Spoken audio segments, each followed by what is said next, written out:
कक्षा 9 के विद्यार्थियों का स्वागत है।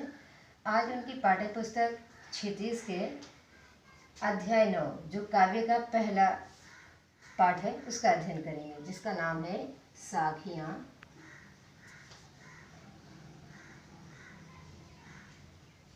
एवं सबद।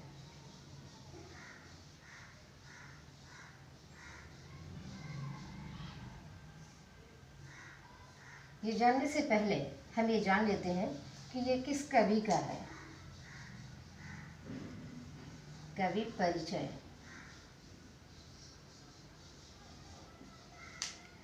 साखी एवं सबद ये कबीरदास जी का है। कबीरदास जी भक्ति काल के प्रमुख कवियों में स्थान रखते हैं। समाज की बुराइयों पर गहरी चोट करते हुए इस महान साहित्यकार का जन्म 1398 ईस्वी में हुआ था, एक विधवा ब्राह्मणी के गर्भ से। और उसने जो है इन्हें वाराणसी के समीप लहर तारा तालाब में फेंक दिया था कबीरदास को। उसके बाद जो है वहीं पर निसंतान नीरू नीवा नाम के जुलाहे दंपत्ति ने इनका पालन पोषण किया और इन्होंने कोई औपचारिक शिक्षा नहीं ग्रहण की। इनके गुरु रामानंद जी थे। इनकी पत्नी का नाम लोई था। इनकी मृत्यु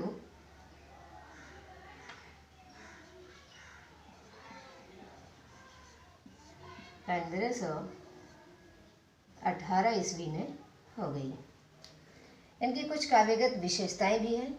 इन्होंने अपने काव्य में गुरु महिमा, ईश्वर भक्ति का अथाह प्रेम देखने को मिलता है और समाज की बुराइयों, मूर्ति पूजा, ऊंच नीच आदि पर इन्होंने प्रहार किया है। इनकी जो भाषा है, इसमें जो है ब्रज, अवधी, राजस्थानी, पंजाबी, फारसी, अरबी आदि भाषाओं के शब्दों का प्रयोग किया है। इस तरीके से अब हम जो है कबीरदास जी के पहले पद का, साखी के पहले दोहे का अध्ययन करेंगे। चलो। मानसरोवर सुभर जल, हंसा केली कराही, मुक्ता फल मुक्ता चुगे, अब उड़ी अंत न जाए। इसमें कबीरदास जी ये कह रहे हैं कि मानसरोवर यानी मन रूपी तालाब में स्वच्छ जल भरा हुआ है। हंसा केली कराई, हंस पक्षी उसमें, केली का मतलब होता है क्रीड़ा करना, खेलना, खेल रहा है। मुक्ता फल, मोती के फल को मुक्ता चुगे यानी वो हंस के रस चुग रहा है, खा रहा है। अब उड़ी अंत न जाई, वो उड़कर वहाँ से कहीं नहीं जाना चाहता, यानी उस परम आनंद को छोड़कर किसी दूसरे स्थान पर नहीं जाना चाहता। अर्थात कबीरदास जी के कहने का तात्पर्य ये है कि मानसरोवर यानी मन रूपी तालाब में हंस रूपी, आत्मा रूपी हंस पक्षी क्या कर रहा है? खेल रहा है। मुक्ता फल, और वो ईश्वर में, ईश्वर की भक्ति में लीन है और वहाँ से उड़कर कहीं नहीं जाना चाहता, यानी कि वह मुक्ति के आनंद को स्वच्छंद रूप से प्राप्त कर रहा है। ईश्वर के भक्ति में लीन है और वहाँ पर मुक्ति की वो स्वच्छंद आनंद को प्राप्त कर रहा है और वहाँ से वो कहीं नहीं जाना चाहता, यानी इस परम आनंद को छोड़कर आत्मा कहीं नहीं जाना चाहती है। अब जो है इसका शब्दार्थ लिख लीजिए अपनी उत्तर पुस्तिका में। शब्दार्थ है मानसरोवर।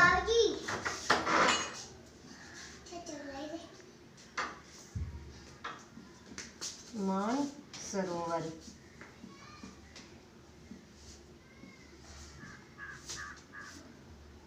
शब्दार्थ, मानसरोवर यानी मानसरोवर का अर्थ होगा मन रूपी सरोवर। सुभर, सुभर यानी अच्छी तरह भरा हुआ। मुक्ता फल, मोती, प्रभु की भक्ति, यानी एक तो हो गया मोती और दूसरा इसका अर्थ हो गया कि प्रभु की भक्ति। अंत यानी अन्यंत्र यानी कहीं और। नहीं जाना चाहता। जैसे ये पॉइंट दिया है अंत, इसी का अर्थ है ये अंत। अंत का मतलब होता है अन्यंत्र।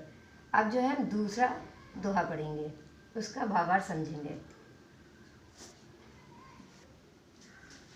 दूसरे का भावार्थ ये है कि प्रेमी ढूंढत मैं फिरूं, प्रेमी मिले न कोई, प्रेमी को प्रेमी मिले, सब विष अमृत होय।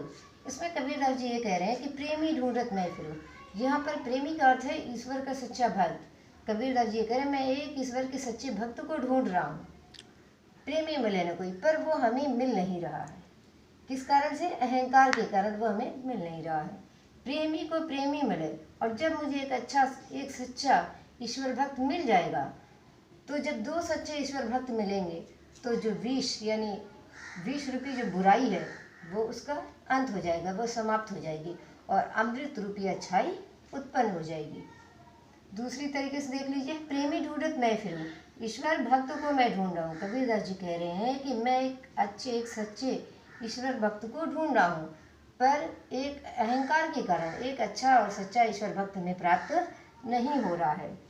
प्रेमी को प्रेमी मिले, लेकिन जब सच्चा ईश्वर भक्त मिल जाएगा तो दो सच्चे ईश्वर भक्त से जो विष रूपी बुराई है उसका अंत हो जाएगा और अमृत रूपी अच्छाई उत्पन्न हो जाएगी। इसका शब्दार्थ लिखिए।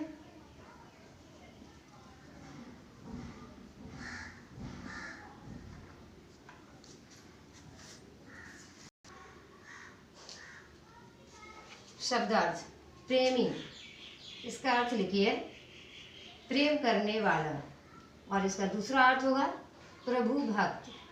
फिरव यानी घूमता हूँ, होय हो जाता है।